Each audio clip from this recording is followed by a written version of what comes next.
হাইকোর্টের গঠন এবং কার্যাবলীর সাথে সাথে লোক আদালতের গঠন এবং কার্যাবলী খুব ইম্পর্টেন্ট, মানে দুটোর মধ্যে অবশ্যই একটা পাওয়া যাবে। লোক আদালতটা 2015 সালে পড়েছিল, আর হাইকোর্টটা পড়েছিল 2019-এ, 2017-তে।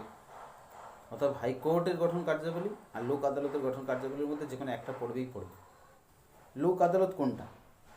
হাইকোর্টের পরে এক ধরনের আদালত আছে, তাকে বলছি দেওয়ানি কোর্ট বা জজ কোর্ট, ফৌজদারি কোর্ট, দেওয়ানি কোর্ট, বা জজ কোর্ট বা ফৌজদারি কোর্ট। জজ কোর্ট ক্রিমিনাল অ্যাক্টিভিটি যে কাজগুলো হয় সেগুলো বিচার হয়।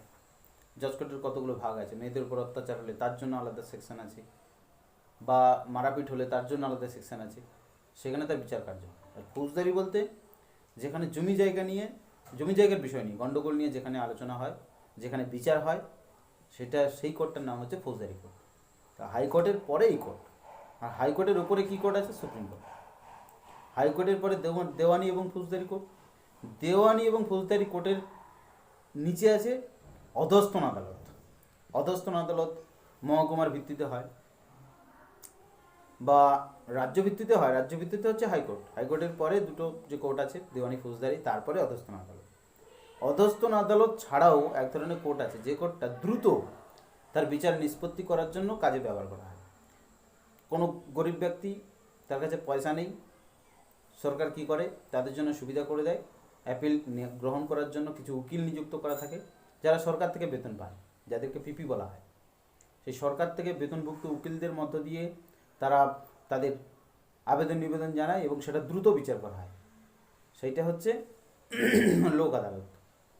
লোক আদালত মানে হলো গরিব মানুষদের বিচার পাওয়ার আদালত। প্রচলিত একদম খাঁটি ভাষা যাকে বলা হয়, যে গরিব মানুষদের বিচার পাওয়ার আদালত হলো লোক আদালত। লোক আদালত বলতে সমাজের দুর্বল শ্রেণীর সাধারণ মানুষের জন্য বিচার পাওয়ার যে আদালত, সেটাই হচ্ছে লোক আদালত। যেমন উদাহরণস্বরূপ আমাদের ওই দিকটাতে আছে কাকদ্বীপে একরকম আদালত আছে, ডায়মন্ড হারবারে একরকম আদালত আছে, আবার আলিপুরে একরকম আদালত আছে, ভবানীপুরে আর একরকম আলাদা আদালত আছে। মানে এই যে আদালতগুলো, হাইকোর্ট, তারপরে আলিপুরের সুপ্রিম কোর্ট, তারপরে হচ্ছে ডায়মন্ড হারবারে অধস্তন জেলা কোর্ট, তারপরে তোমার কাকদ্বীপ বা বিভিন্ন জায়গাতে যে মহকুমা ভিত্তিক যে কোর্ট আছে, সেই কোর্টগুলোকে বলা হচ্ছে লোক আদালত, যে আদালতে গরিব মানুষরা সহজেই তার বিচার পেতে পারে। এছাড়াও আলিপুর আদালতেও কিন্তু সেখানে পিপি আছে, মানে সরকারি উকিল আছে, সেখানেও কিন্তু সে পেতে পারে।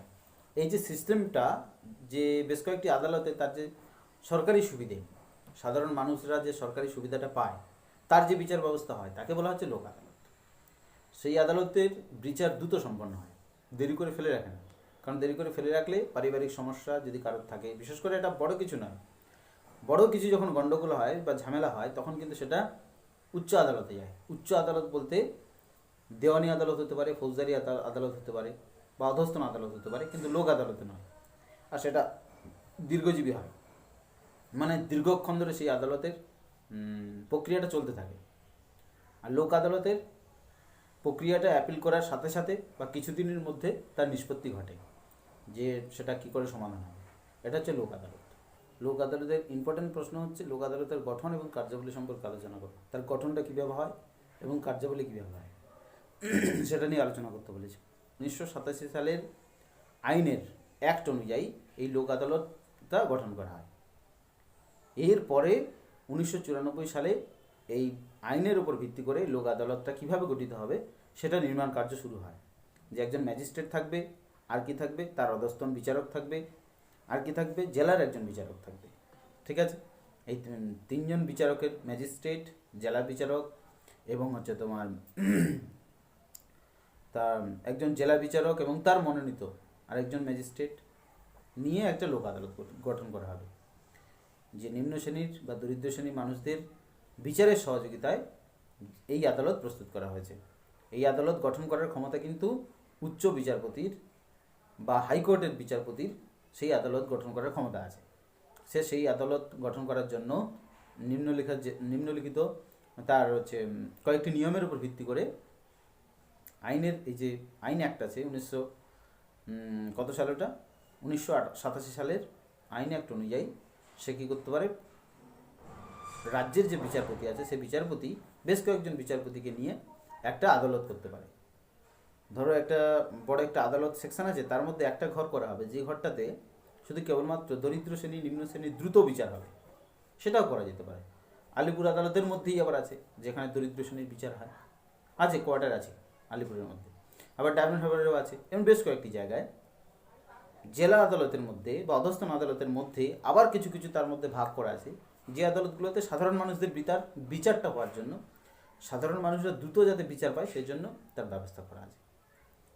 আর এটা করতে পারে কে না, বিচারক, প্রধান বিচারপতি।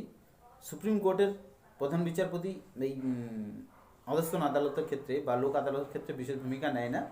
রাজ্যের হাইকোর্টের বিচারপতি অথবা রাজ্যের জজ কোর্ট বা দেওয়ানি কোর্ট বা ফৌজদারি কোর্টের বিচারপতিরাও কিন্তু এটা দায়িত্ব নিয়ে করে, এবং তারা বেশ কয়েকজন বিচারপতিকে টেনে নেয়, ছোট ছোট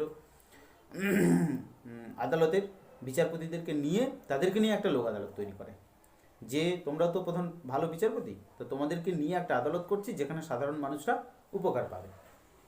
সেই আদালতের নাম হচ্ছে লোক আদালত। যে আদালতের গঠন ক্ষমতা থাকবে রাজ্যের বিচারপতির ওপর, একজন ম্যাজিস্ট্রেটকে নেবে আর একজন জেলা বিচারপতিকে নেবে, নিয়ে একত্রে এই লোক আদালত গঠন করবে। এ হচ্ছে লোক আদালত গঠন। 1987 সালের অ্যাক্ট অনুযায়ী এটা গঠিত হয়েছে। আর এটা কার্যকারিত হয়েছে সেটা আমরা জানি, সেটা হলো 1994 সাল থেকে কার্যকারিত হয়েছে। ঠিক আছে, এটা হলো লোক আদালত। মেন ফ্যাক্ট বুঝতে হবে, আদালতের ভিতরে আরেকটা ঘর আছে যেটা সাধারণ মানুষদের দ্রুত বিচার করা হয়, সেইটার নাম হচ্ছে লোক আদালত। সেটা মনোনীত হতে গেলে তার তার ক্যাটাগরি আনতে হবে, তো যে তার বিচারপতির পারমিশন লাগবে। তো কোনো একটা জায়গাতে বিশাল এলাকার মধ্যে একজন প্রধান বিচারপতি আছে, তার এলাকাতে ছোট্ট একটা ঘরে আরেকটা বিচার হবে, তা বিচারপতির সেই এলাকার বিচারপতির পারমিশন লাগবে। সেইটা পারমিশন দেওয়া আছে আইন অ্যাক্টের 1987 সালের অ্যাক্ট অনুযায়ী, এটা পারমিশন দেওয়া আছে। সেই বিচারপতির তত্ত্বাবধানে সাধারণ মানুষের বিচারকে বলা হচ্ছে লোক আদালত। এই হচ্ছে গঠন, বুঝতে গেল? বিশাল বড় এলাকার মধ্যে যে বিচার কার্য সম্পন্ন হয় তার মধ্যে ছোট একটা ঘর, যে ঘরটাতে সাধারণ মানুষদের বিচার হয়, সেটা হচ্ছে লোক আদালত। ঠিক আছে, এবার ছোট আদালতে থাকতে পারে, বড় আদালতের ছোট ঘরে থাকতে পারে, হতেই পারে। এরপরে দেখব লোক আদালতের কার্যাবলী, কি কি কাজ করতে পারে। প্রথমত দেখব লোক আদালত মানেই হচ্ছে, আমরা প্রথমে বুঝে গেছি যে খুব দ্রুত কাজ করা হয়। তাহলে যে কোনো আদালতের কোনো কাজ, গরিব মানুষের কোনো আইন সংক্রান্ত কোনো কাজ, সেটা অনেক দিন ধরে পড়ে আছে, তাহলে তার দ্রুত নিষ্পত্তি, মানে দ্রুত শেষ হওয়া প্রয়োজন, নাহলে তো পারিবারিক গণ্ডগোল হবে। ভাই ভাইয়ের মধ্যে দ্বন্দ্ব, এই দ্বন্দ্ব যদি বছরের পর বছর চলতে থাকে তাহলে ভাইয়ের ছেলেদের মধ্যেও দ্বন্দ্ব হবে। দ্রুত ভাই ভাইয়ের মধ্যে দ্বন্দ্ব, জমি সংক্রান্ত দ্বন্দ্ব বা পারিবারিক কোনো দ্বন্দ্ব বা ছোটোখাটো কোনো দ্বন্দ্ব যদি হয়, সেই দ্বন্দ্বের দ্রুত নিষ্পত্তি ঘটানো সম্ভব কোন আদালতে? লোক আদালতে। আর এটা যদি সাধারণ আদালতে হয় 2 বছর, 5 বছর, 20 বছর চলে যাবে, কিন্তু নিষ্পত্তি হয় না অনেক ক্ষেত্রে। এই জন্য এই আইনটা করে 1987 একটা আইন অনুযায়ী যে পারিবারিক কোনো ছোটোখাটো সমস্যা হলে দ্রুত তার নিষ্পত্তি করতে হবে। তার প্রথম কাজ হচ্ছে দ্রুত যে আদালতের যে খসড়াটি, মানে যে আবেদনটি, অ্যাপিলটি পড়ে আছে বহুদিন ধরে, সেটাকে দ্রুত নিষ্পত্তি ঘটানোর জন্য লোক আদালত প্রয়োজন। হয়ে গেল 1 নম্বর। 2 নম্বর কি, বিচারের আগে অন্য কোনো আদালত বা বিচার বিভাগীয় কর্তৃপক্ষ পাঠানো বিরোধের বিষয় ইত্যাদি লোক আদালতে বিচারের জন্য গ্রহণ করা হয়।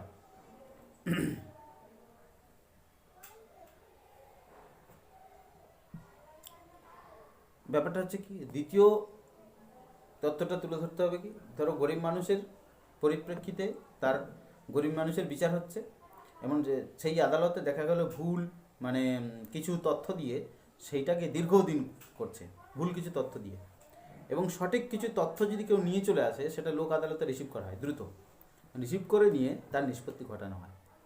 মেইন ফ্যাক্ট এটা যে মনে রাখতে হবে, গরিব মানুষদের বিনে পয়সায় কোনো রকম টাকা না নিয়ে সরকারি সাহায্যে বিচার করা 1 নম্বর। 2 নম্বর, যে কোনো বিচার যেটা দীর্ঘ সময় লাগে সেটাকে সংক্ষেপে করে দেওয়া 2 নম্বর। 3 নম্বর, গরিব মানুষদের সুরক্ষার জন্য কেবলমাত্র পয়সার ব্যাপারটা না, সেই গরিব মানুষ কত সুরক্ষা তার সংবিধানে, পার্লামেন্টের তার সংবিধানের নিয়ম অনুযায়ী 15 নম্বর আর্টিকেলে যে ধর্মের ভিত্তিতে, বর্ণের ভিত্তিতে মানুষ একে অপরের উপর অত্যাচার করতে পারবে না, অথচ ধর্মের ভিত্তিতে কোনো বড় মানুষ, কোনো অভিজাত শ্রেণী ব্রাহ্মণ শ্রেণী সাধারণ মানুষের উপর অত্যাচার করলো, বা অভিজাত শ্রেণী সাধারণ মানুষের উপর অত্যাচার করলো, আবার বিচারে যাচ্ছে, বিচার করছে, মানে আদালতে বিচার হচ্ছে, বাড়িতে এসে আবার তাকে পেটাচ্ছে, আবার ভয় দেখাচ্ছে। এরকমটা যাতে না হয় তার জন্য কিন্তু ওই গরিব মানুষের জন্য, ওই নিচু বর্ণের মানুষের জন্য সুরক্ষা কে করবে? আদালত। সে আদালতের নাম কি? লোক আদালত। তার লোক আদালতের কাজ আমরা দেখতে পাচ্ছি কি, যে দরিদ্র মানুষকে সুরক্ষার কাজ করবে লোক আদালত, দরিদ্র মানুষের দ্রুত বিচার নিষ্পত্তি করবে লোক আদালত, দরিদ্র মানুষের যে আবেদন নিবেদন গ্রহণ করার অধিকার দ্রুত গ্রহণ করবে এবং তার নিষ্পত্তি ঘটাবে কে? লোক আদালত। তাহলে লোক আদালত বলতে আমরা বুঝে গেছি কোনটা, যে হাইকোর্ট কিংবা জেলা জজ কোর্ট অথবা দেওয়ানি কোর্ট অথবা ফৌজদারি কোর্ট অথবা অধস্তন কোর্ট, এদের আন্ডারে এদের বিচারপতি, এই সমস্ত আদালতের যে প্রধান বিচারপতি, সেই সমস্ত বিচারপতিদের নিয়ন্ত্রণে 3 থেকে 4 জন বিচারপতির আন্ডারে একটা আদালত তৈরি করা। যেই আদালতটা কি করবে? গরিব মানুষদের জন্য, সাধারণ মানুষদের জন্য কি করবে? সহজে সেই বিচারটা তার গরিব মানুষদের বিচারে নিষ্পত্তি ঘটাবে, মানে দ্রুত সে বিচার সম্পাদন করবে। ঠিক আছে, এটা হলো গঠন। এই গঠনটা যে করেছে কোন আইনে, কোন অধিকারে? কেউ যদি জিজ্ঞেস করে যে আপনি কোন অধিকারে এই লোক আদালতটা খুললেন, এই আদালতের পাশে একটা ছোট আদালত করলেন কেন? তখন বিচারপতি বলবে 1987 অ্যাক্ট অনুযায়ী আমরা কয়েকজন মিলে এই আদালতটা খুলেছি গরিব মানুষদের সাহায্যার্থে, কারণ এখানে আইনে বলে দেওয়া হয়েছে। আর করবে কে? না বিচারপতিরা করবে, ছোট ছোট বিচারপতিরা মিলে করবে। আর এবারে এটা গেল গঠন। আর কার্যাবলীটা বলেছিলাম, দ্রুত নিষ্পত্তি, অ্যাপিল গ্রহণ, তারপর হচ্ছে পারিবারিক সন্তোষ দ্রুত যাতে সমাপ্তি হয়, দ্রুত তার সমাধান হয় সে বিষয়টা দেখা। তারপরে গরিব মানুষদের সিকিউরিটি, সাধারণ মানুষদের সিকিউরিটি, একটা নিম্ন স্তরের মানুষ যার মাথার উপরে ছাদ নেই, সেই মানুষটার উপরে অকথ্য অত্যাচার হয়েছে, সেই মানুষটা আবেদন করতে পারে যে তার উপর অত্যাচার হয়েছে, কিন্তু সেই মানুষটার সিকিউরিটি কী আছে? যে সেই মানুষটা আগামী দিনে ওই মানুষটাকে মেরে ফেলা হবে না, মেরে পুঁতে দেওয়া হবে না, তার কি গ্যারান্টি আছে? যে কোনো বড় লোকের বিরুদ্ধে যখন ওই ছোটো মানুষটা আবেদন করলো যে ও আমার ওপর এইভাবে অত্যাচার করেছে, তখন সে আবেদন নেওয়ার পরে ওই বড় মানুষটা এসে তাকে আবার অত্যাচার করে যাবে, কিরে তুই কোর্টে কেস করেছিলিস না আমার সম্বন্ধে, তোকে মেরে ফেলবে, আবার 2 দিনে মেরে ফেলবে। ভয় দেখা গেল, বহুত জায়গাতে এরকম ভয় হয়। তাহলে যাতে ভয় সে না পায় তার জন্য কে দেখবে? লোক আদালত। তাকে কি দেবে?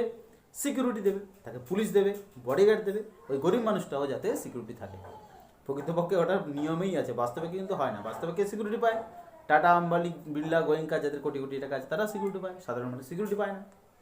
কিন্তু সিকিউরিটি রাখার নিয়ম আছে। বোঝা গেল বিষয়টা কি বললাম? লোক আদালত মানে বুঝে যেতে হবে সাধারণ মানুষের জন্য বিচার করা আদালত। তার গঠনটা কি আর তার কাজটা কি, শেষ, ফিনিশ। বুঝতে পারলি লোক আদালতটা?